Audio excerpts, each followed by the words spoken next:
अस्सलाम वालेकुम friends, welcome back to top smarties drama serial Siyani, जिसकी एपिसोड नंबर 130 आपसे डिस्कस करूंगी। ये एपिसोड आपको आज रात 9 बजे से 10 बजे तक दिखाई जाएगी, लेकिन ये मुकम्मल एपिसोड मैं आपको सिर्फ चंद ही मिनटों में बयान कर दूंगी, क्योंकि सियानी ड्रामा देखने बैठ जाएं तो 10 से 15 मिनट में ही ख़त्म हो जाता है। बाकी सारा ड्रामा तो फ्लैशबैक और पिछले हालात में ही गुजर जाता है। तो क्यों ना चंद ही मिनटों में ये पूरी एपिसोड का रिव्यू चेक कर लें। तो वीडियो को मुकम्मल स्टार्ट करने से पहले आपसे रिक्वेस्ट है, चैनल पर न्यू है तो ज़रूर सब्सक्राइब कर दीजिए, साथ ही बेल का नोटिफिकेशन ज़रूर प्रेस कीजिएगा ताकि मेरी हर आने वाली वीडियो आप आसानी से देख सकें। किरण तो सही मायनों में अब लुट गई, बर्बाद हो गई, लेकिन अभी तक उसको समझ ही नहीं आया कि उसके साथ आखिर ये सब किया किसने। उसका सारा जेवर भी लुट गया और आज बैंक अकाउंट्स भी खाली हो गए। ऐसे में सास और नंद भी अफसोस करने आ जाती हैं। किरण तो बहुत परेशान है, कहने लगी मैं तो लुट गई, बर्बाद हो गई, मेरी तो उम्र भर की जमा पूंजी ही खत्म हो गई, पता नहीं मेरे साथ ऐसा क्यों हो रहा है। पहले मेरा जेवर छिन गया, अब मेरा बैंक अकाउंट खाली हो गया। बहुत ही परेशान है। परेशानी के आलम में जाहिर है अपनों की याद आ ही जाती है। ऐसे में अपने बच्चों को कॉल कर देती है, उनका हाल चाल पूछती है, उनसे बात करती है। फिर पूछने लगी घर में सब कैसे हैं, तो आहत बता देता है घर में सब तो बहुत अच्छे हैं, आपको अब कभी भी याद नहीं करते। पहले तो बाबा का रवैया नई माँ के साथ बहुत ही बुरा था, लेकिन अब वो न्यू मामा को पसंद करने लगे हैं, उनके साथ अपना बहुत ज़्यादा टाइम स्पेंड करते हैं। हमें वो ज़रा भी अच्छी नहीं लगती। मामा आप वापस आ जाए ना, आपको पता है यहाँ पर सब बहुत बुरे हैं, उजाला चाची भी बहुत बुरी हैं। ऐसे में किरण कहने लगी बेटा आहिस्ता बोलो, कोई सुन लेगा। लेकिन आहत कहता है यहाँ पर कोई नहीं सुनेगा, कोई भी घर पर नहीं है। तो सब कहाँ गए बेटा। ऐसे में आहत बताता है उजाला चाची के घर बेटा पैदा हुआ है, इसलिए सब हॉस्पिटल गए हैं।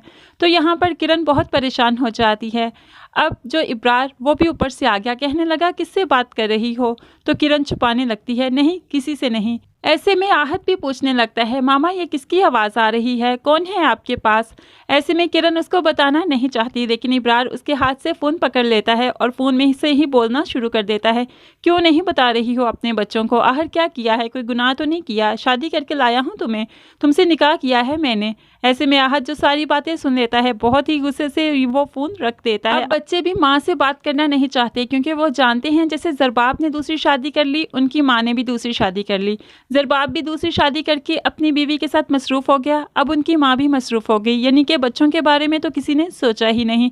अब ये नन्हे दिमाग बहुत ही गलत सोचने लगे हैं कि इनका तो कोई भी नहीं रहा। ऐसे में किरण बच्चों की वजह से भी परेशान है और साथ उजाला की वजह से भी। वो तो उजाला को कभी खुश देखना ही नहीं चाहती थी। ऐसे में उजाला का बेटा पैदा हो गया, यानी कि उजाला के कदम तो उस घर में मजबूत हो गए। ये सारी चीज़ें किरण को बेहद परेशान कर रही हैं, लेकिन आखिरकार इस घर में खुशियाँ आ गई। नवीन भी बहुत खुश है अपने भाई को देखकर, साथ ही उजाला, उसकी फैमिली, ज़रबाब और उसके बाद आयशा भी बेपनाह खुश है कि उनके घर में आखिरकार कोई खुशी तो आई।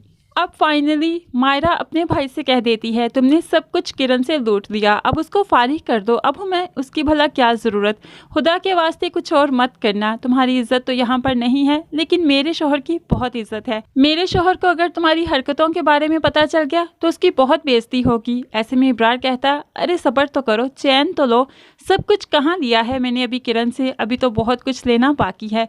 मायरा परेशान होकर पूछती अब क्या रह गया। ऐसे में इब्रार कहता सिर्फ 3-4 माह मुझे और दे दो, इस औरत के साथ रहने दो, उसके बाद मैं खुद ही से छोड़ दूंगा, अब तो इसके बच्चे लेने हैं मुझे। अब इब्रार क्या करेगा, इसके बच्चों की कस्टडी लेगा, उसके बाद जो बच्चों की जायदाद आएगी उसमें से हिस्सेदार बनेगा। इस तरह ये इब्रार चाहता है कि किरण का जहाँ जहाँ से भी थोड़ा बहुत हिस्सा निकलता है वो सब ले ले और किरण को पूरी तरह से बर्बाद कर दे। लेकिन अब ये नहीं जानता कि अब बच्चे तो किरण के पास आना ही नहीं चाहते, वो सिर्फ अपने बाप के पास रहना चाहते हैं। वो तो अब किरण की शक्ल भी देखना नहीं चाहते, क्योंकि वो कभी नहीं चाहते थे कि उनकी माँ और बाप दूसरी शादी करें। लेकिन इब्रार जिसकी आंखों पर तो दौलत की पट्टी बन चुकी है, उसे सही और गलत नज़र ही नहीं आ रहा, जैसे किरण को कभी कुछ नज़र नहीं आता था। ऐसे में इब्रार के हाथ भी कुछ नहीं लगेगा।